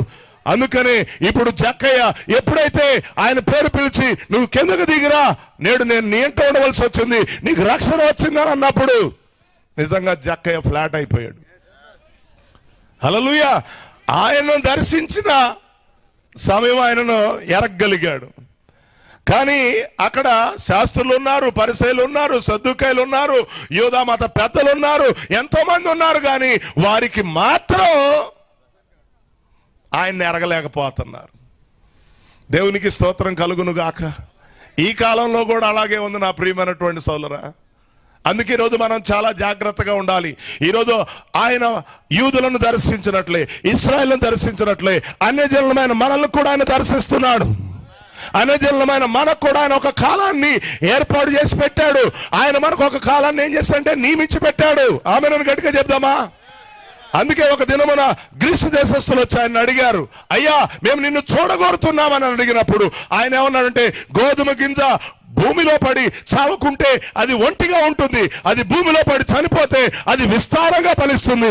అంటే యేసు ప్రభు భూమిలో పడి మరణించి చనిపోయి తిరిగి లేచిన తర్వాత అప్పుడు అన్ని జాతుల వారు, అన్ని భాషల వారు, అన్ని మతముల వారు అందరూ కూడా ఆయనను చూడడానికి దేవుడు ఏం చేశాడంటే ఒక సమయాన్ని ఏర్పాటు చేసి పెట్టాడు, ఒక కాలాన్ని ఏర్పాటు చేసి పెట్టాడు. అది అన్యజనులను దర్శించేటువంటి కాలం. ఇప్పుడు ఆ కాలంలోనే మనం ఉన్నాం. గత 2025 సంవత్సరాలుగా ఇప్పుడు ఆయన ఏం చేస్తున్నాడంటే ప్రియమైనటువంటి సోదరులారా, ఆయన పునరుద్ధానుడు అయిపోయిన తర్వాత ఇప్పుడు ఆయన దేవుని కుమారుడుగా 7 సంఘకాలాల్లో ఇప్పుడు ఆయన ఏం చేస్తున్నాడు అంటే మన మధ్యలో ఆయన దర్శనమిస్తున్నాడు. కానీ ఎంతమంది ఆయనను చూడగలుగుతున్నారు? ఎంతమంది ఆయనను గ్రహించగలుగుతున్నారు? హల్లెలూయా. అందుకని ఆ దొంగ గ్రహించినప్పుడు ఆ దొంగతో యేసేమన్నాడు తెలుసా? చూడండి, ఎరిగితే ఎంత లాభమో, ఎరక్కపోతే అంత లాభమో దర్శన కాలమున. అవునా కాదండి? దర్శన కాలంలో ఎరిగితే అంత లాభం, ఎరగకపోతే అంత లాభం. చాలా మంది మేము ఎరిగితే ఎరుగుతాం, లేకపోతే లేదు అని అనుకుంటున్నారేమో. ఎరకపోతే ఏమవుతారో అక్కడే చదువుకున్నారు కదా. ఎరిగితే ఏమవుతున్నారో చెబుతున్నాను చూడండి. అయ్యా నీవు రాజ్యంతో వచ్చినప్పుడు, నీ రాజ్యంతో వచ్చినప్పుడు నన్ను జ్ఞాపకం చేసుకోమన్నప్పుడు ఆయన ఏమన్నాడు తెలుసా? ఏమన్నాడు? నేడే. ఏంటంటే, ఎందుకంటే ఒక పాపిగా ఆయన చనిపోతే వెళ్ళవలసిన స్థానం ఏంటో తెలుసా? పాతాళం. ఒక పాపి మరణిస్తే ఎక్కడికి వెళ్ళాలి? పాతాళం. ఒక దొంగగా ఆయన మరణిస్తే ఎక్కడికి వెళ్ళాలంటే పాతాళానికి వెళ్ళాలి. కానీ ఇప్పుడు యేసుక్రీస్తుని ఎరగడాన్ని బట్టి ఇప్పుడు ఆయన దొంగతనం అంతా కూడా ఏమైపోయిందంటే క్షమించబడి పరిశుద్ధుడుగా మార్చబడి ఇప్పుడు అతనికి ఎక్కడికి వెళ్ళాడంటే పరదేశానికి వెళ్ళాడు. నేను నా రాజ్యంతో వచ్చేదాకా చాలా టైం పట్టింది కదరా నాయన, అప్పటిదాకా నువ్వు వెళ్ళి పాతాళంలో ఎక్కడ అతను పడతావు, ఇదిగో నీ దొంగతనం వలన కలిగినటువంటి శిక్ష అంతా కూడా, దోషం అంతా కూడా, పాపం అంతా కూడా నా పైన వేసుకొని నేను నిన్ను శుద్ధినిగా చేస్తున్నాను, ఇప్పుడే నువ్వు నాతో కూడా పరదేశంలోనికి రా. నువ్వు ఆయన ఎరిగితే వచ్చే లాభం అది. ఆయన దర్శన దినమున నువ్వు ఆయన తెలుసుకుంటే వచ్చిన లాభం. ఆయన నిన్ను దర్శించినప్పుడు నువ్వు ఆయనను తెలుసుకోకపోతే నీకు వచ్చే లాభం ఏంటో తెలుసా ప్రియమైనటువంటి సోదరా? శ్రమలు, తీర్పు, ఉగ్రత, దేవుని యొక్క కోపాగ్ని, అగ్నిలో కాలిపోవటం. అందుకే బైబిల్ గ్రంథం చెబుతుంది, యెహోవా నియమించిన భయంకరమైన ఆ మహా దినము రాకనక మునిపే. దేవుడు ఒక దినాన్ని నియమించి పెట్టాడు. ఒక భయంకరమైన దినం రాబోతుంది. అది కొలిమి కాలినట్లు కాలబోతుంది. అగ్నిలో కొయ్య చెక్క వేస్తే ఎలా కాలి బూడిదైపోతుందో అలా ఒకరోజు దేవుడు ఏం చేయబోతున్నాడంటే ఆయన దర్శన సమయమును గ్రహించక, గర్వించక, అహంకారులై ఎవరైతే ఆయన మాట వినలేదో, ఎవరైతే ఆయనను అంగీకరించలేదో, ఎవరైతే ఆయనను నమ్మలేదో, ఎవరైతే ఆయన నందు విశ్వసించలేదో వారందరూ కూడా ఏమైపోతున్నారంటే అగ్నిలో కాలి బూడిదైపోతారు. అలా ఎవరు కాలకూడదు అనేదే మా బాధ. అందుకే ఈరోజు దేవుడు నిన్ను దర్శిస్తున్న కాలం ఇది.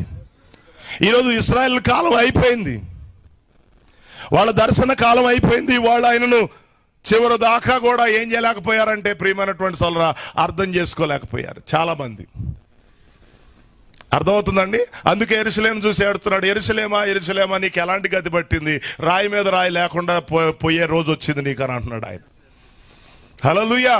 అవునా? నీ చిన్న పిల్లలు కూడా ఏమైపోతున్నారంటే నేలలో కలిసిపోతున్నారు అన్నాడు.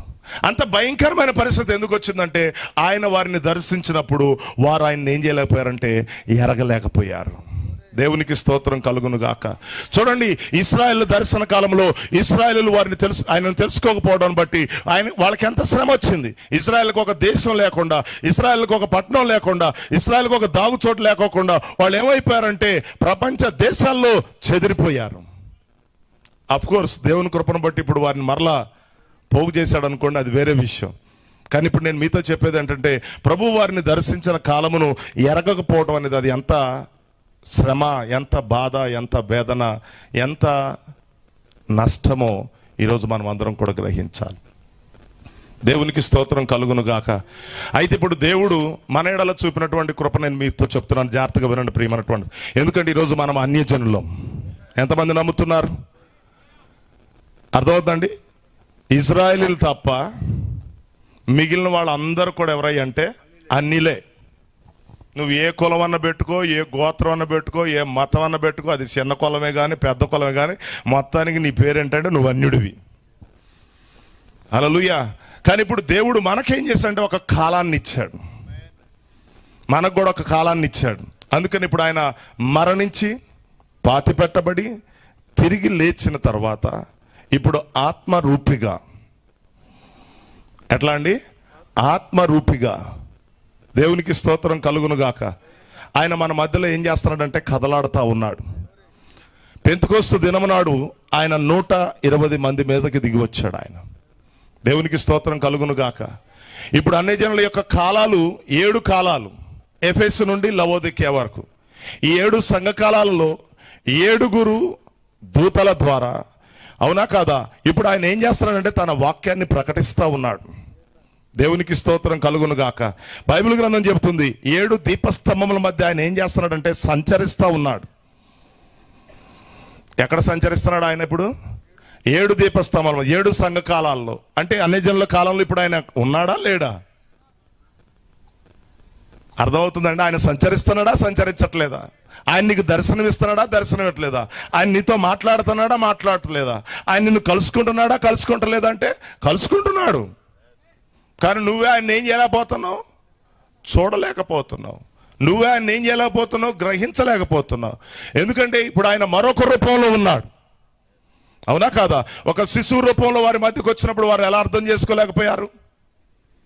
ఒక దొంగగా శిలువ మధ్యలో వేలాడుతున్నప్పుడు ఎలా వాళ్ళు అర్థం చేసుకోలేకపోయారు, అలాగే ఇప్పుడు దేవుడు తన రూపాన్ని ఏం చేశాడంటే మార్చుకున్నాడు. కాబట్టి ఇప్పుడు మనం ఆయన ఏం చేయలేకపోతున్నాం అంటే అర్థం చేసుకోలేకపోతున్నాం. కానీ ఇప్పుడు 7 సంఘకాలాల్లో 7 దీపస్తంభాల మధ్యలో ఆయన సంచరిస్తూ ఉన్నాడు. 7 ఆత్మల సమూహముగా ఆయన మనతో ఏం చేస్తున్నాడంటే మాట్లాడుతూ ఉన్నాడు. ఇదిగో నేను మొదటి వాడను, కడపటి వాడను, మృతుడనైతిని, కానీ యుగములకు సజీవుడై ఉన్నాను. మరణం యొక్కయు పాతాళం యొక్కయు తాళపు చేతులు నా స్వాధీనంలోనే ఉన్నవే. దేవునికి స్తోత్రం కలుగును గాక. భయపడవద్దు, నేనే దేవుడును, నేను తప్ప వేరొక దేవుడు లేడు, నేనే రక్షకుడును, నేనే విమోచకుడును, నేను నిన్ను స్వస్థపరచువాడును, నేను నిన్ను అద్దరికి చేర్చువాడినని ఆయన నీతో మాట్లాడుతూ ఉంటుండగా ఈరోజు నువ్వు ఆయన ఏం చేయాలంటే అంగీకరించవలసినటువంటి అవసరత నీకున్నదా లేదా? దేవునికి స్తోత్రం కలుగును గాక. అందుకే ఇప్పుడు ఆయన అన్యజనుల మధ్యలో కూడా ఆయన తన దర్శనాన్ని ఏం చేస్తారంటే అనుగ్రహిస్తున్నాడు. ఈరోజు అన్యజనులమైనటువంటి మనము దేవుడు లేని ప్రజలం, వాగ్దానం లేని ప్రజలం, నిబంధన లేని ప్రజలం. అర్థమవుతుందంటే ప్రియమైనటువంటి సోదరా, దేశం ఇది నా దేశం అని చెప్పుకోవడానికి కూడా అర్హత లేని ప్రజలం బైబిల్ గ్రంథం చెప్తుంది. అలాంటి జనులను దేవుడు మనల్ని ఏం చేశాడంటే భూమికి పునాదులు వేయబడక మునిపే ప్రేమించి ఎన్నుకొని తన వధువుగా ఎన్నుకొని మనకంటూ ఒక సమయాన్ని ఇచ్చాడు, మనకంటూ ఒక కాలాన్ని ఇచ్చాడు. ఆయన మనల్ని దర్శించాలనుకున్నాడు. ఆయన మనకు ప్రత్యక్షం అవ్వాలనుకున్నాడు. ఆయన మనకు దేవుడు అవ్వాలనుకున్నాడు. మనల్ని ఆయన తన బిడ్డలుగా చేసుకోవాలనుకున్నాడు. ఆయన మనల్ని తన రాజ్యంలోనికి తీసుకొని వెళ్ళాలనుకుంటున్నాడు. ఇప్పుడు మనం ఈ విషయాలన్నింటినీ ఏం చేయాలంటే అర్థం చేసుకోవాలి. అందుకని ఇప్పుడు దేవుడు మనల్ని ఏం చేస్తున్నాడంటే ఆత్మరూపిగా ఆయా సంఘకాలాల్లో, అవునా కదా, దేవుడు తన ఆత్మ ద్వారా మనల్ని ఏం చేస్తున్నాడంటే కలుసుకుంటూ ఉన్నాడు. ఎంతమంది ఆయనను చూడగలుగుతున్నారు? ఎంతమంది ఆయనను అర్థం చేసుకోగలుగుతున్నారు? అందుకే ఈరోజు నేను మీ అందరితో చెప్తున్నాను, ప్రియమైనటువంటి సహోదరులారా, దేవుడు మనకు అనుగ్రహించినటువంటి భాగ్యాన్ని ఎవరు కూడా ఏం చేయొద్దంటే త్రోసివేసుకోవద్దు, ఎవరు కూడా త్రోలనాడవద్దు. వింటున్నారా ప్రియమైన? ఆకాశం క్రింద భూమి మీద మనుషులు లేబడిన ఏ నామములో కూడా రక్షణ లేదు. ఒకే ఒక నామములో ఏముందంటే రక్షణ కలదు అని ఆయన మనతో చెప్తా ఉన్నాడు. కానీ ఈరోజు మనం వాటిని ఏం చేయట్లేదంటే వింటలేదు. అందుకే ప్రతి సంఘాలు ఆయన ఏమని చెప్తున్నాడంటే ఆత్మ సంగములతో చెప్పుచున్న మాట చెవిగలవాడు వినుగాక. ఇదిగో ఇక్కడ చూసండి, సంగముల కోసం ఈ సంగతులను గురించి మీకు సాక్ష్యం ఇచ్చుటకు యేసు అను నేను నా దూతను పంపి ఉన్నాను, ఆయన స్వరము వినుము. ఆ కాలంలో సమాధాన సంబంధమైన సంగతులు చెప్తుంటే ఇశ్రాయేలు ఎలా వినలేదు? వింటున్నారా ప్రియమైనటువంటి సోదరులారా? ఎలా ఆయనను దర్శనాన్ని గ్రహించలేదు, అలాగే ఈ కాలంలో కూడా కొంతమంది ఈ సంగతులను ఏం చేయలేకపోతున్నారంటే గ్రహించలేకపోతున్నారు. హల్లెలూయా. అందుకనే ఆది అపోస్తలుల కాలంలో ఒకే దేవుడు, ఒకే రక్షకుడు, ఒకే విమోచకుడు, ఒకే విశ్వాసం, ఒకే బాప్తిస్మం. వింటున్నారా ప్రియమైనటువంటి సోదరులారా? హల్లెలూయా. వింటున్నారా? కానీ ఇప్పుడు దేవుళ్ళను ముగ్గురు, విశ్వాసాలు అనేకం, బాప్తిస్మాలు అనేకం. దేవునికి స్తోత్రం కలుగును గాక. చెప్తే వినేవాళ్ళు ఎవరన్నా ఉన్నారంటే వినటం లేదు. ఆ రోజు ఎలాగైతే వినలేదో ఈరోజు కూడా అలాగే వినడం లేదు. దేవునికి స్తోత్రం కలుగును గాక.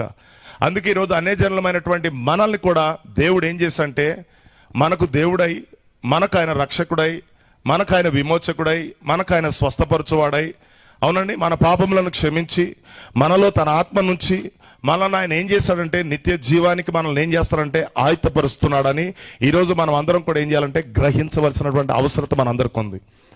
ఈరోజు మనం ఇంకా ఎలా ఉన్నామంటే అన్యజనులాగానే మనం బ్రతుకుతున్నాం, అన్యజనుల వల్లే మనం జీవిస్తున్నాం, అన్యత్వమును క్రైస్తవంలో కలిపి మనం జీవిస్తా ఉన్నాం. హల్లెలూయా. ఇప్పుడు అది దేవుణ్ణి ఎరగడం అంటే కాదు. ఎందుకంటే ఆ కాలంలో క్రైస్తవులాగానే జీవించారు. మొదటి రాకడలో వాళ్ళ ఆచారాలు, వాళ్ళ సాంప్రదాయాలు, వాళ్ళ కట్టుబాట్లు, వాళ్ళ విధానాల్లోనూ ఉన్నారు. కానీ ప్రభు వారిని దర్శించే విధానాన్ని వాళ్ళు ఏం చేయలేకపోయారంటే గ్రహించలేకపోయారు. అలాగే నా ప్రియమైనటువంటి సోదరులారా, అన్యజనులమైనటువంటి మనం కూడా ఆయన మనల్ని దర్శిస్తున్నటువంటి విధానాన్ని మనం ఏం చేయాలంటే గ్రహించాలి. ఈరోజు ఒకప్పుడు మనం అన్యజనులమే, ఒకప్పుడు మనం దేవుడు ఎరగిన ప్రజలమే, ఒకప్పుడు మనం దేవుడు లేని ప్రజలమే, ఒకప్పుడు మనము ఎన్నో ఆచారాలతో సాంప్రదాయాలతో నిండినటువంటి ప్రజలమే. కానీ ఇప్పుడు ఆయన మన దగ్గరకు వచ్చి మనతో మాట్లాడుతున్నాడు. నేనే దేవుడును, నేను తప్ప వేరొక దేవుడు లేడు. నేనే రక్షకుడును, నేను తప్ప వేరొక రక్షకుడు లేడు. నేనే విమోచకుడును, నేను తప్ప వేరొక విమోచకుడు లేడు. నేనే సహాయకుడును, నేను తప్ప వేరొక సహాయకుడు లేడు. నేనే స్వస్థపరచువాడును, నేను తప్ప వేరొక స్వస్థపరచువాడు లేడు. హల్లెలూయా. ఎంతకాలం నువ్వు అన్ని జనుల్లాగా నువ్వు బ్రతుకుతావు? అవునా? వాటన్నిటిని విడిచిపెట్టి నువ్వు నా దగ్గరికి రమ్మని దేవుడు నిన్ను ఏం చేస్తాడంటే కేక వేసి నిన్ను పిలుస్తూ ఉన్నాడు. హల్లెలూయా. వింటున్నారా ప్రియమైనటువంటి సోదరులారా? అందుకే అన్నాడు, ఎవడైనా సరే నా స్వరం విని తలుపు తీస్తే నేను అతనిలోనికి వస్తాను, అతనితో నేను నాతో కూడా అతను ఏం చేస్తారంటే కలిసి భోజనం చేస్తాం. హల్లెలూయా. జయించి నేను నా తండ్రి సింహాసనం మీద కూర్చున్న ప్రకారం జయించు వాణ్ణి నాతో కూడా నా సింహాసనం మీద కూర్చొని వాగ్దానం చేశాడు. అందుకే ప్రియమైనటువంటి సోదరులారా, ఈ చివరి కాలంలో ఇప్పుడు ఆయన ఎక్కడున్నాడంటే, ఆయన చెప్పాలందరూ గట్టిగా బయట ఉన్నాడు. బయట ఉండి ఏం చేస్తాడంటే తలుపు తడుతున్నాడు. ఎవడైనా నా స్వరం విని తలుపు తీస్తే, ఎవడైనా నా మాటకు చెవియొగ్గితే, హల్లెలూయా, వాడితో నేనేం చేస్తానంటే ఈ సంగతులన్నీ నేను బోధిస్తాను. అవునా? అప్పుడు నువ్వు ఈ లోకాన్ని ఏం చేస్తావంటే జయిస్తావు, పాపాన్ని జయిస్తావు, సమస్తాన్ని కూడా నువ్వేం చేస్తావంటే అపవాది యొక్క ప్రతి కుయుక్తిని కూడా నువ్వేం చేస్తావంటే జయిస్తావు. జయించి సమాధిని, పాతాళాన్ని, మరణాన్ని ఎలాగైతే జయించి నా తండ్రి సింహాసనం మీద కూర్చున్నానో, ఈ కాలంలో అపవాది యొక్క ప్రతి మోసమును కూడా జయించి రేపు నువ్వేం చేయబోతున్నావు అంటే నా సింహాసనం మీద నువ్వు కూర్చొనబోతున్నావు. ఈరోజు ఒక అన్యుడికి దేవుడు ఏం చేస్తాడంటే దర్శనమిచ్చి, నేనే దేవుడును, నేనే రక్షకుడును, నేనే విమోచకుడును, అవునా కాదా, నేనే నీకు జయమునిచ్చి అద్దరికి చేర్చువాడను అని ఇప్పుడు నీకు ఆయన ఏం చేస్తారంటే ప్రత్యక్షపరుచుకుంటున్నాడు. ఇప్పుడు నువ్వు దాన్ని ఏం చేయాలంటే గ్రహించవలసినటువంటి అవసరత మనందరికీ ఉన్నది. దేవునికి స్తోత్రం కలుగును గాక. అందుకే ఇంకా మనం అన్ని జనుల వల్లే బ్రతకడానికి ఇది సమయం కాదు ప్రియమైనటువంటి సోదరులారా. ఎందుకంటే దేవుడు నిన్ను దర్శిస్తున్నాడు నీకు దేవుడుగా ఉండాలని. దేవుడు నిన్ను దర్శిస్తున్నాడు ఆయన నీకు రక్షకుడుగా ఉండాలని. దేవుడు నిన్ను దర్శిస్తున్నాడు ఆయన నీకు విమోచకుడుగా ఉండాలని. దేవుడు నిన్ను దర్శిస్తున్నాడు నీ పాపములను పరిహరించి నిన్ను పరిశుద్ధతనిచ్చి పరిశుద్ధాత్మనిచ్చి పరమునకు చేర్చేవాడుగా ఆయన నీ పక్షముగా ఉండాలని ఆయన కోరుకుంటున్నాడు. ఎంతమంది ఇష్టపడుతున్నారు ఆయన స్వీకరించడానికి? ఈరోజు అన్ని జనులుగా బ్రతకడానికి ఇది సమయం కాదు. ఇది ఎందుకంటే ఇది దేవుడు నీకు ఇస్తున్నటువంటి సమయం. ఇది దేవుడు నీకు అనుగ్రహిస్తున్నటువంటి సమయం. ఒకప్పుడు అంటే మనం దేవుడు లేని ప్రజలం, మనకు కనబడిందల్లా దేవుడే. కరెక్టేనంటారా కాదంటారా? కానీ ఇప్పుడు ఆయన నీకు ప్రత్యక్షమర్చుకుంటున్నాడు. ఆయన ఇప్పుడు నీకేం చేస్తున్నాడంటే బయలుపరుచుకుంటున్నాడు. నేనే దేవుడున్నాను ఆయన నీకేం చేస్తానంటే చెప్తున్నాడు, నేను ఒక్కడనే దేవుడు, నేను తప్ప వేరొక దేవుడు లేడు అని ఆయన నీతో మాట్లాడుతూ ఉన్నాడు. హల్లెలూయా. కాబట్టి ఇప్పుడు ఒకప్పుడు యోధామతంలో ఉన్నటువంటి సౌలు ఎలాగైతే జగదుత్పత్తి కంటే ముందుగా దేవుడు ఎందుకు ఎన్నుకున్నాడో ఆ ఏర్పాటును అనుసరించి ఎలా జీవించడం ప్రారంభించాడో అన్ని జనులమైనటువంటి మనల్ని కూడా దేవుడు భూమికి పునాదులు వేయబడక మునిపే తన వధువుగా ఎన్నుకున్నాడు. కాబట్టి హల్లెలూయా, దేవుడు మనకంటూ ఒక కాలాన్ని ఇచ్చి యోగ్యత లేని మనకు యోగ్యతనిచ్చి దేవుడు లేని ప్రజలుగా ఉన్న మనకు ఆయన దేవుడై ఉండి రక్షించబడడానికి యోగ్యత లేని మనకు ఆయన రక్షకుడై ఉండి మన పాపం నుండి మనల్ని విమోచించి ఇప్పుడు మనల్ని ఆయన ఏం చేస్తున్నాడంటే అద్దరికి మనల్ని చేస్తున్నాడు. కాబట్టి దేవుడు మనకి ఇచ్చిన ఈ అవకాశాన్ని మనం అందరం కూడా ఏం చేద్దామంటే సద్వినియోగం చేసుకుందాం. ఇంకా ఎవరైనా సరే ప్రియమైనటువంటి సోదరులారా ఆయనను ఎరగనటువంటి ప్రజలుగా ఉన్నట్లయితే, ఆయనను గ్రహించినటువంటి ప్రజలుగా ఉన్నట్లయితే ఈ రాత్రి దేవుడు నిన్ను కేక వేసి పిలుస్తున్నాడు. ఇదే నీకు దేవుడు అనుగ్రహించినటువంటి సమయం, ప్రభు నిన్ను దర్శిస్తున్నటువంటి సమయం. హల్లెలూయా.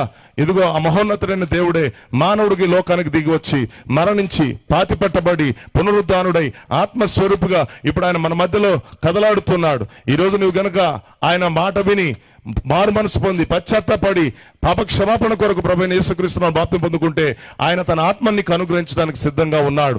ఆయన నిన్ను తన వాక్యాన్ని నీకు బయలుపరుచుకొని ఆయన ఏం చేస్తున్నాడంటే ఎత్తబడడానికి ఆయన సిద్ధం చేయడానికి సిద్ధంగా ఉన్నాడు. దేవునికి స్తోత్రం కలుగును గాక. హల్లెలూయా. ఒక అన్యురాల్ని, దేవుడు లేని ప్రజను, దేవుడు లేని జనాంగాన్ని ఏం చేయగోరుతున్నాడో తెలుసా ప్రియమైనటువంటి సోదరుడా? శ్రమను చూడకుండా, తీర్పును చూడకుండా, ఉగ్రతను చూడకుండా, దేవుని కోపాగ్నిని అనుభవించుకోకుండా ఆయనతో కూడా ఆయన సింహాసనం మీద కూర్చొని పెట్టుకోవడానికి ఆయన మనల్ని ఏం చేయాలనుకుంటున్నాడంటే తీసుకొని వెళ్ళాలనుకుంటున్నాడు. ఎందుకంటే దర్శన సమయంలో ఇశ్రాయేలు ఎరగపోవడాన్ని బట్టి వాళ్ళు శ్రమల్లో చిక్కుబడవలసి వచ్చింది, దేవుని కోపాగ్ని అనుభవించవలసి వచ్చింది. కానీ ఈ దినమున దేవుడు మనకిచ్చిన కాలాన్ని కనుక మనం సద్వినియోగం చేసుకున్నట్లయితే ప్రియమైనటువంటి సోదరుడా, దేవుని యొక్క తీర్పును ఉగ్రతను చూడకుండా దేవుడు మనల్ని ఏం చేయబోతున్నాడంటే ఆయన రాజ్యంలో ఆయన సింహాసనం మీద కూర్చుండబెట్టడానికి దేవుడు మనకు యోగ్యతనిస్తున్నాడు. అందుకే దేవుడు నీకంటూ ఈ కాలాన్ని ఇచ్చాడు. అందుకే దేవుడు నీకంటూ ఈ సమయాన్ని ఇచ్చాడు. అందుకే ప్రతి కాలానికి ఒక వర్తమానికుడిని తన వాక్కుతో నీ దగ్గరకు పంపించి ఆయన నిన్నేం చేస్తాడంటే తన రాజ్యమునకు సిద్ధం చేస్తున్నాడు. అట్టి కృప దేవుడు మనందరికీ సమృద్ధిగా దయచేయను గాక. ఆమేన్. Praise the Lord. హల్లెలూయా. చప్పట్లు కొడదాం, ఒకసారి చప్పట్లు కొడదామా? ముగించబడింది. మరి చాలామంది ప్రజలు మరి సమయం కొంచెం మనం పాటలు ఎక్కువ పాడాం కాబట్టి సమయం ఎక్కువైంది. మరి ఈ సమయంలో ప్రార్థన చేసుకొని ఈ కూడికను మనం ముగించుకున్నాం. మీ అందరి కొరకు భోజనాలు సిద్ధపరచబడ్డాయి. దయచేసి మీరెవరు కూడా సందేహించొద్దు. నిజంగా దేవుని స్వరము లేకుంటే దేవుని మాట వినుట ఎంతో అద్భుతమైనటువంటి కార్యమైనది. హల్లెలూయా. చూసారా, ఇక్కడ ఇద్దరు వ్యక్తులను చూసాం మనం. ఈరోజు మనం కూడా భక్తి చేస్తున్నట్లుగానే ఉన్నామేమో మనల్ని మనం పరీక్షించుకుందాం. మనల్ని మనం ఒకసారి సరిచేసుకుందాం. ఓకేనా? ఈ సమయంలో మరి కూడికను ముగిస్తూ ఉన్నాము. మరి భోజనాలు సిద్ధపడ్డాయి. మరి సంఘములో ఉన్నటువంటి మరి యవన బిడ్డలు భోజనాల దగ్గర సిద్ధంగా ఉండండి. ప్రార్థన చేసుకొని కూడికను ముగించుకుందాం. మన మధ్యలో మరి మ్యాథ్యూస్ గారు ప్రార్థన చేస్తాడు. మనందరం ఒకసారి పైకి లేసి నిలబడదాం. సమయం ముగించబడింది కనుక అందరం పైకి లేసి నిలబడదాం. మరి యొక్క ఆఖరి ప్రార్థనతో ఈ కూడికను మనం ముగించుకొని ఉన్నాము. ఆశీర్వాదంతో ముగించుకునే ముందు ఒక చిన్న పల్లవి. హల్లెలూయా, హల్లెలూయా, హల్లెలూయా. ఈ జీవితం విలువైనది, నరులారా రండని సెలవైనది. శ్లోకం. ఈ జీవితం విలువైనది, నరులారా రండని సెలవైనది. సిద్ధపడినావా చివరి యాత్రకు, సిద్ధపడినావా చివరి యాత్రకు. యుగ యుగాలు దేవునితో ఉండుటకు, నీ ఉండుటకు. ఈ జీవితం విలువైనది, నరులారా రండని సెలవైనది, దేవుని సెలవైనది. సంపాదన కోసమే పుట్టలేదు నీవు, పోయేటప్పుడు ఏది పట్టుకొని పోవు. సంపాదన కోసమే పుట్టలేదు నీవు, పోయేటప్పుడు ఏది పట్టుకొని పోవు. పోతున్న వారిని నీవు చూచుటలేదా, పోతున్న వారిని నీవు చూచుటలేదా. బ్రతికి ఉన్న నీకు వారు పాఠమే కాదా, బ్రతికి ఉన్న నీకు వారు పాఠమే కాదా.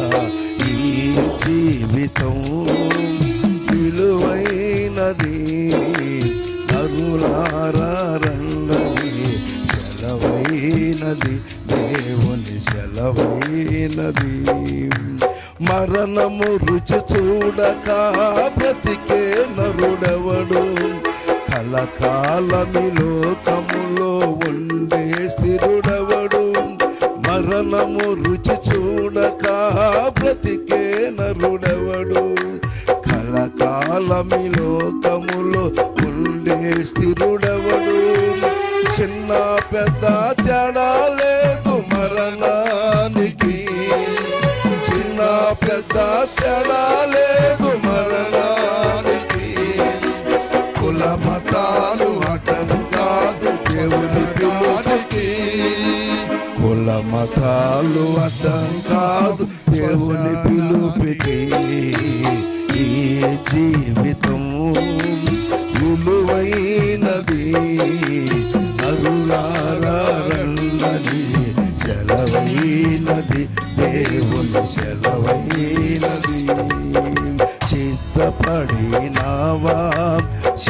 చివరి యాత్రకు సిద్ధపడినావా?